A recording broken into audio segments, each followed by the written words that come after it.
ایک بات کہوں گا اشو، تم بہت خوبصورت ہو۔ آدمی کبھی بھٹک ہی جاتا ہے، دل سے اتار دو۔ میں بی بی سے زیادہ خوبصورت تو نہیں، اشو نے مسکراتے ہوئے کہا۔ میرا باپ ہنس پڑا اور اس نے کوئی جواب نہ دیا۔ اس طرح یہ بات آئی گئی ہو گئی، پھر میری ماں واپس آ گئی۔ اشو نے یہ واقعہ میری ماں سے چھپائے رکھا۔ اس کے بعد میں بڑا ہوتا گیا اور اشو میرے بھاگنے دوڑنے کی عمر تک مجھے اٹھائے اٹھائے پھرتی رہی۔ اس کے بعد اس نے مجھے جو باتیں سنائی ان میں سے بہت سی باتیں مجھے یاد تھیں۔ اشو، میں نے اس سے پوچھا، اس کے بعد میرے باپ نے کبھی تمہارے ساتھ ایسی حرکت کی تھی؟ نہیں سکندر، اشو نے جواب دیا۔ اس نے ایسی بات تو نہیں کی تھی، لیکن میں نے یہ صاف طور پر محسوس کیا تھا کہ اس کی نظروں میں کچھ فرق آ گیا ہے۔ میرے ساتھ اس کا رویہ پہلے سے زیادہ اچھا ہو گیا تھا، لیکن کبھی کبھی وہ ایسی بات کہہ ہی دیتا تھا جس سے پتا چلتا تھا کہ اب وہ مجھے کسی اور رنگ میں چاہتا ہے۔ میں نے کبھی برا نہیں منایا، دل میں یہ ڈر سا بیٹھ گیا تھا کہ کسی وقت وہ اسی حرکت پر نہ اتر آئے جو وہ ایک بار کر بیٹھا تھا۔ اور میں تمہیں ایک اور بات بتاتی ہوں سکندر، اگر وہ مجھے کبھی ایسی بات کہہ بھی دیتا تھا تو مجھے برا نہیں لگتا تھا، میں ہنس پڑتی تھی۔ پھر وہ وقت آیا کہ میری ماں بیمار پڑ گئی، کوئی بھی نہ جان سکا کہ یہ اس کی آخری بیماری ہے۔ ایک رات میری آنکھ کھلی، میں نے گھر میں بہت سی عورتوں کو دیکھا، سب رو رہی تھیں۔ میری ماں مر گئی تھی، مجھے اشو نے گلے لگا لیا۔ مجھے گلے لگانے کے لیے میرا باپ تھا، خالہ تھی، پھوپھو تھی، لیکن ماں کے بعد مجھے اشو سے پیار تھا۔ میری بات چھوڑیے، میں اشو کی سنا رہا ہوں کہ وہ ان جرائم پیشہ لوگوں میں کیسے آ گئی تھی۔ اشو نے مجھے جو بات سنائی وہ میرے لیے عجیب و غریب انکشاف تھا۔ اس نے سنایا کہ میری ماں کے مرنے کے 3 4 مہینے بعد باپ نے اشو کے ساتھ بے تکلفی پیدا کر لی، جیسی میاں بیوی میں ہوتی ہے۔ میں آپ کو یاد دلا دوں کہ اس وقت میرے باپ کی عمر 45 اور 50 سال کے درمیان تھی۔ میری ماں اس سے 8 9 سال چھوٹی تھی۔ میں ان کی شادی کے کئی سال کے بعد پیدا ہوا تھا۔ اشو، ایک رات میرے باپ نے اشو کو اپنے کمرے میں بٹھایا اور کہا، میرے دوست اور عزیز مجھے کہتے ہیں کہ دوسری شادی کر لو۔ کر لیں، اشو نے کہا۔ سکندر کا سوچ لیں، کوئی سوتیلی ماں اسے اپنی ماں والا پیار دے گی؟ یہی تو میں سوچتا ہوں، میرے باپ نے کہا۔ تمہارے سوا اسے ماں والا پیار کوئی عورت نہیں دے سکے گی۔ تو کیا آپ مجھے سکندر کی سوتیلی ماں بنانا چاہتے ہیں؟ اشو نے پوچھا۔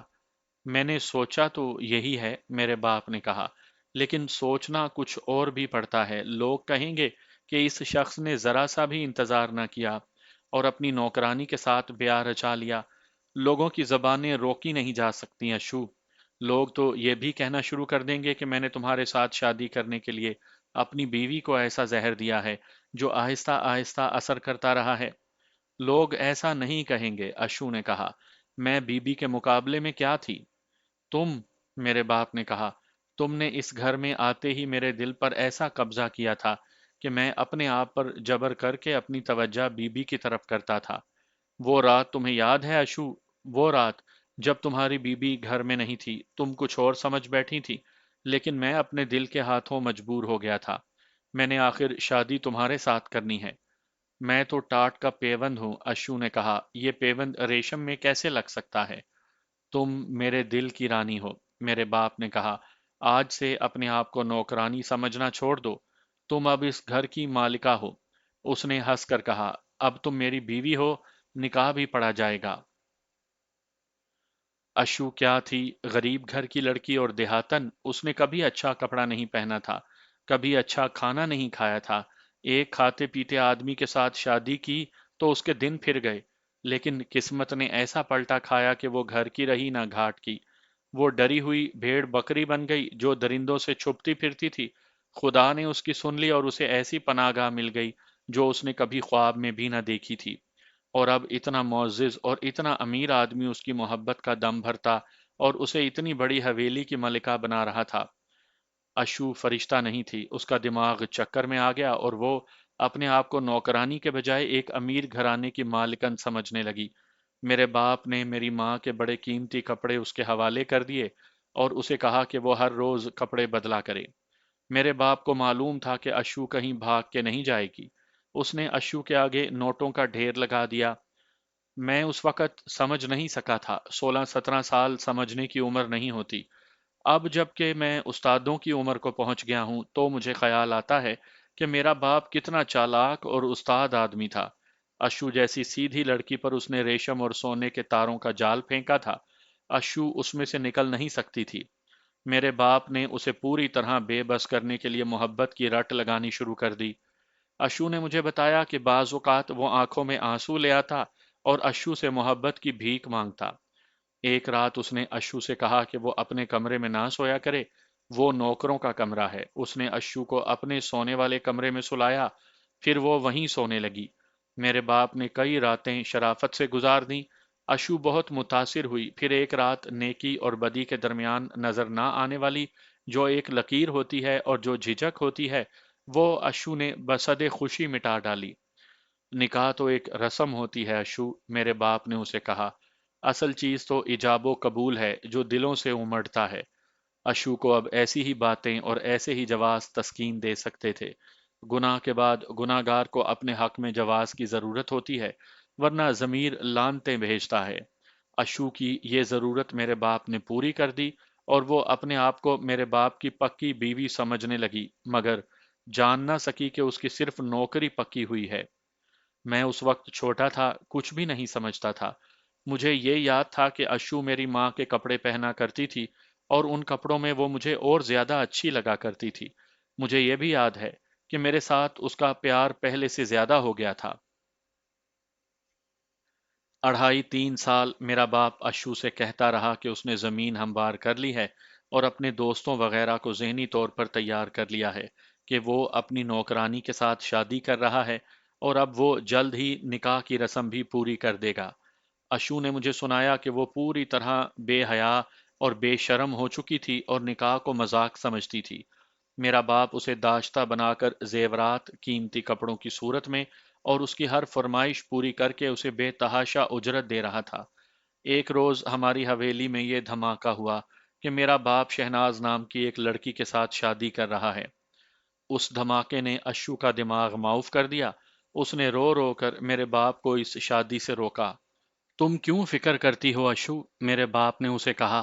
اس گھر میں تمہاری حیثیت یہی رہے گی جو میں نے بنا دی ہے۔ نوکرانی تو یہ ہوگی جو میری بیوی بن کر آ رہی ہے۔ تھوڑے ہی دنوں بعد تمہارے ساتھ بھی نکاح پڑھ لوں گا۔ ہم مسلمان ہیں، میں 4 بیویاں رکھ سکتا ہوں۔ اشو نے پھر اپنا حق جتایا اور اس خوش فہمی میں میرے باپ کو برا بھلا کہا کہ اسے اشو کے ساتھ دلی محبت ہے۔ اگر تمہیں یہ صورت منظور نہیں اشو تو یہاں سے چلی جاؤ۔ میرے باپ نے اس کی دکھتی رگ پکڑ کر کہا، اگر یہاں رہنا ہے تو اسی طرح رہو گی جس طرح رہ رہی ہو۔ میں تمہارا حق ادا کرتا رہوں گا۔ میں سوکن کو برداشت نہیں کروں گی۔ نہ کرو، میرے باپ نے کہا۔ یہ کپڑے اور زیورات یہاں رکھو، اپنے کپڑے پہنو اور جاؤ۔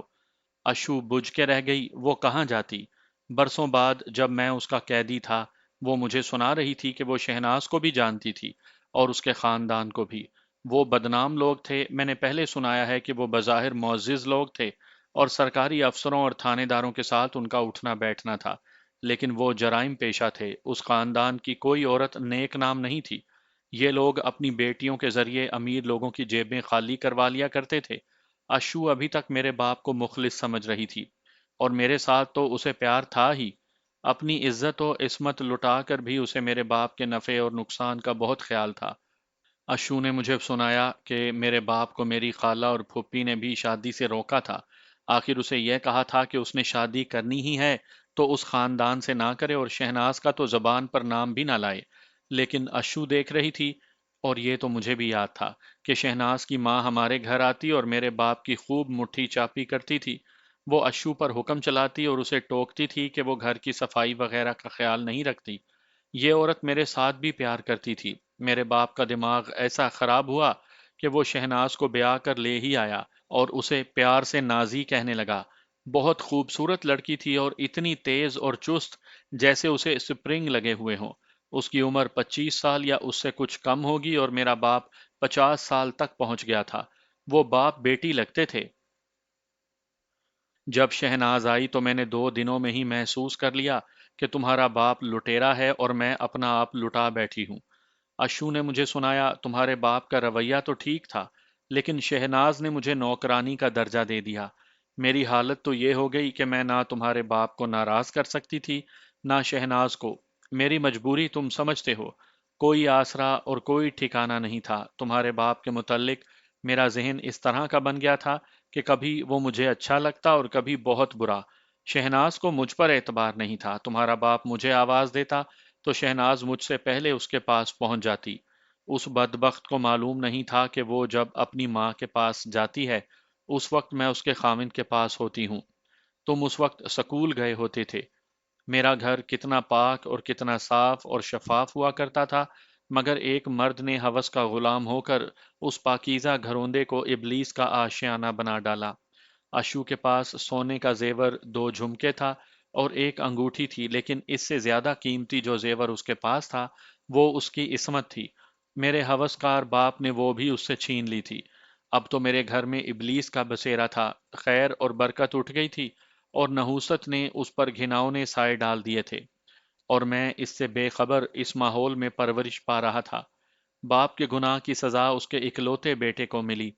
شہناز کو آئے 1.5 2 مہینے گزر گئے۔ اشو مجھے سنا رہی تھی کہ ایک روز شہناز اپنے گھر چلی گئی۔ وہ اتنی جلدی واپس نہیں آیا کرتی تھی، مگر اس روز آ گئی۔ میں سکول گیا ہوا تھا، میرے باپ نے اشو کو اپنے کمرے میں کسی کام سے بلایا اور اچانک شہناز آ گئی۔ دروازے کھلے تھے۔ شہناز نے میرے باپ اور اشو کو ایسی بے تکلفی کی حالت میں دیکھا جو کوئی بیوی برداشت نہیں کر سکتی۔ اس روز پہلی بار شہناز اور اشو کا آمنا سامنا ہوا۔ شہناز اشو کو ایک اور کمرے میں لے گئی اور بٹھا لیا۔ اشو نے مجھے سنایا کہ اس وقت تک وہ مکمل طور پر ڈھیٹ ہو چکی تھی اور دلیر بھی۔ میرا باپ اسے اس مقام تک لے گیا تھا جہاں اس نے اپنے آپ کو شریف عورت سمجھنا چھوڑ دیا تھا۔ وہ بے حجاب ہو چکی تھی۔ اس کے علاوہ شہناز کی ایک دکھتی رگ اس کے ہاتھ میں آ گئی تھی۔ شہناز کو معلوم نہیں تھا کہ اشو اس کے کسی راز سے واقف ہے۔ اشو، شہناز نے اسے کہا، دیکھو میں نے تمہاری عزت کی ہے، تمہیں اپنی برابری میں بٹھایا، یہ نہ بھولو کہ تم اس گھر کی نوکرانی ہو۔ تمہیں یہ جرت کیسے ہوئی کہ تم میاں صاحب کے گلے میں باہیں ڈال کر ان کی گود میں بیٹھی ہوئی تھی؟ میاں صاحب کی باہیں کہاں تھیں؟ اشو نے پوچھا۔ کیا وہ میری کمر میں نہیں تھی؟ اس کا مطلب یہ ہوا کہ تم انہیں خراب کرنے کی کوشش کر رہی تھی۔ شہناز نے کہا، وہ شریف انسان ہیں۔ میں ان سے زیادہ شریف ہوا کرتی تھی، اشو نے کہا۔ اس راستے پر مجھے میاں صاحب نے ہی چلایا ہے۔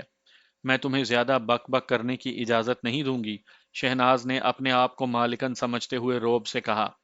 میں کہتی ہوں وہ شریف انسان ہیں۔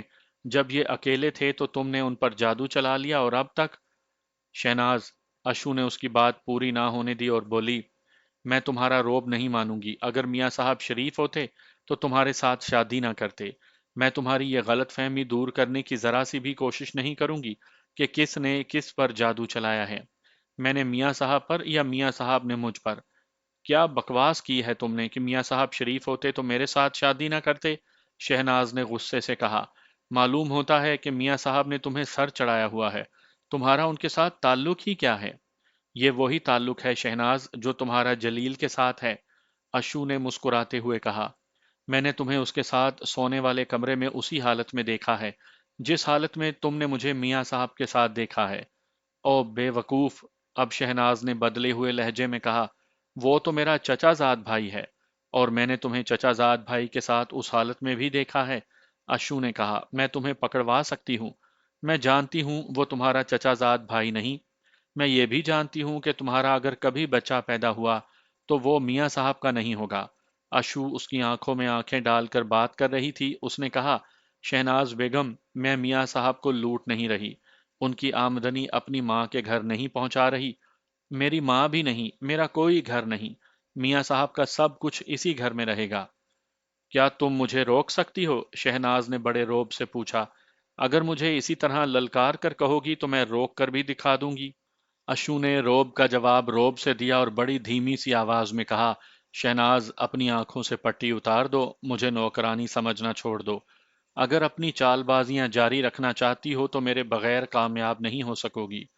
اشو، شہناز نے بڑے غصے سے اپنے زانوں پر ہاتھ مار کر کہا، تم میرے ساتھ یوں بات کر رہی ہو جیسے میاں صاحب تمہارے خامند ہیں اور میں اس گھر کی نوکرانی ہوں۔ اشو ہنس پڑی جیسے شہناز نے کوئی اہم کانہ بات کی ہو۔ میں تمہاری یہی غلط فہمی رفع کرنا چاہتی ہوں شہناز، اشو نے کہا۔ اس گھر میں تمہاری حیثیت ویسی ہی ہے جیسی ایک بیوی کی ہوتی ہے۔ بیوی نوکرانی سے ذرا ہی بہتر ہوتی ہے، لیکن میں نوکرانی ہوتے ہوئے میاں صاحب کی بیوی ہوں۔ کیا بک رہی ہو؟ شہناز نے حیرت زدہ لہجے میں پوچھا۔ کیا تم اپنے آپ کو اتنا اونچا سمجھنے لگی ہو کہ میاں صاحب جیسے اونچے آدمی کو اپنا خاوند کہتی ہو؟ کیا خواب دیکھ رہی ہو تم؟ یہ بتا دوں تو مجھے استاد کون کہے، اشو نے کہا۔ میں تمہیں کہہ رہی ہوں کہ میرے ساتھ مل کر چلو۔ میں تمہاری ماں کو بھی جانتی ہوں اور تمہاری بڑی بہن کو بھی جانتی ہوں۔ شہناز کی جھاگ بیٹھنے لگی۔ اشو جب مجھے یہ بات سنا رہی تھی تو مجھے یقین نہیں آ رہا تھا کہ یہ تو بڑی پیاری عورت تھی۔ میں شاید اس لیے اسے پیاری سمجھتا تھا کہ اس سے مجھے ماں کا پیار ملتا تھا۔ میرے ساتھ اس نے کبھی ایسی بات نہیں کی تھی جس سے مجھے شک ہوتا کہ یہ کوئی چالاک اور ہوشیار عورت ہے۔ اب جب وہ مجھے اس وقت کی داستان سنا رہی تھی تو میں نے اسے کہا کہ تم ایسی تو نہیں ہوا کرتی تھی میرے پگلے بیٹے۔ اس نے میرے سر پر ہاتھ رکھ کر اور ذرا سا ہلا کر کہا، میں صرف یہ جانتی تھی کہ شہناز بد چلن لڑکی ہے اور اس پر یہ اثر اس کے اپنے خاندان کا ہے۔ میں نے صرف یہ دیکھا تھا کہ جلیل نام کا ایک آدمی اس کے پاس آتا ہے اور اسے وہ اپنا چچا زاد بھائی بتاتی ہے۔ میں جانتی تھی کہ اس شخص کا شہناز کے ساتھ کیا تعلق ہے اور اس وقت کیوں آتا ہے جب میاں صاحب گھر میں نہیں ہوتے، اور شہناز اسے اس کمرے میں کیوں بٹھاتی ہے جس میں کبھی کسی مہمان کو نہیں بٹھایا گیا۔ میں نے کبھی نہیں دیکھا تھا کہ شہناز تمہارے گھر کے پیسے اپنے گھر پہنچا رہی ہے۔ میں یہ جانتی تھی کہ یہ خاندان اسی قسم کی وارداتیں کرتا ہے۔ میں نے شہناز اور جلیل کو کبھی بھی ایسی ویسی حالت میں نہیں دیکھا تھا، لیکن تمہارے باپ نے مجھے مجرموں والی عقل دے دی تھی۔ میں نے شہناز کو یہ جو باتیں کہی تھیں وہ سب ہوا میں چلائے ہوئے تیر تھے جو نشانے پر بیٹھے، اور شہناز کا جو روب تھا وہ ٹھنڈا پڑ گیا۔ میں نے آپ کو پہلے سنایا ہے کہ میں نے ایک آدمی کو شہناز کے پاس آتے دیکھا تھا اور انہیں عین موقع پر پکڑا تھا۔ وہ یہی جلیل تھا۔ اسی کے پیچھے میں اغوا ہو کر اشو کے سامنے بیٹھا تھا اور اشو کو مجھ پر پہرا دینے کے لیے بٹھا گئے تھے۔ اشو نے مجھے یہ کہانی یوں سنائی۔ اشو، شہناز نے اسے رازداری کے لہجے میں پوچھا، اس گھر میں تم کہاں سے آئی تھی؟ میں نے سنا تھا کہ سکندر کی ماں تمہیں لائی تھی اور تم معمولی سی عورت نہیں لگتی۔ ہاں شہناز، اشو نے کہا، میں اگر معمولی سی عورت ہوتی تو مالکن کے ساتھ اس طرح سر چڑھ کر بات نہ کرتی۔ میں تمہیں بتا رہی ہوں کہ میاں صاحب پر میرا بھی حق ہے۔ اور شہناز، یہ جھوٹ تو نہیں کہ میاں صاحب کے ساتھ تمہاری کوئی روحانی اور جسمانی دلچسپی نہیں؟ تم جس چکر میں آئی ہو وہ میں نے بھی چلائے ہیں، لیکن اس گھر میں نہیں، اور اس گھر میں تمہیں بھی کوئی چکر نہیں چلانے دوں گی۔ اشو، شہناز نے دبی سی آواز میں پوچھا، کہیں ایسا تو نہیں کہ میاں صاحب نے تمہارے ساتھ درِ پردہ شادی کر رکھی ہو؟ کیا تم شادی کو ضروری سمجھتی ہو؟ اشو نے جواب دیا۔ شہناز شاید یہ بات سمجھ گئی تھی، اس کا سر جھک گیا۔ تمہیں اس کا افسوس نہیں ہونا چاہیے شہناز، اشو نے کہا۔ جلیل موجود ہے، میں تمہیں صرف یہ کہتی ہوں کہ مجھے نوکرانی نہ سمجھو۔ پھر میرا ساتھ دو گی؟ شہناز نے پوچھا۔ دیکھو شہناز، اشو نے کہا، تم جس کسی کے ساتھ بھی جھک مارنا چاہتی ہو مارو، لیکن میں یہ برداشت نہیں کروں گی کہ تم اس گھر کی کوئی چیز یہاں سے اڑا کر لے جاؤ۔ اشو نے مجھے بتایا کہ شہناز پر خاموشی طاری ہو گئی اور اس کے چہرے پر مسکراہٹ سی آ گئی۔ یک لخت اس نے اشو کی طرف دیکھا اور ہنس کر اسے کہنے لگی کہ آج سے ہماری دوستی پکی۔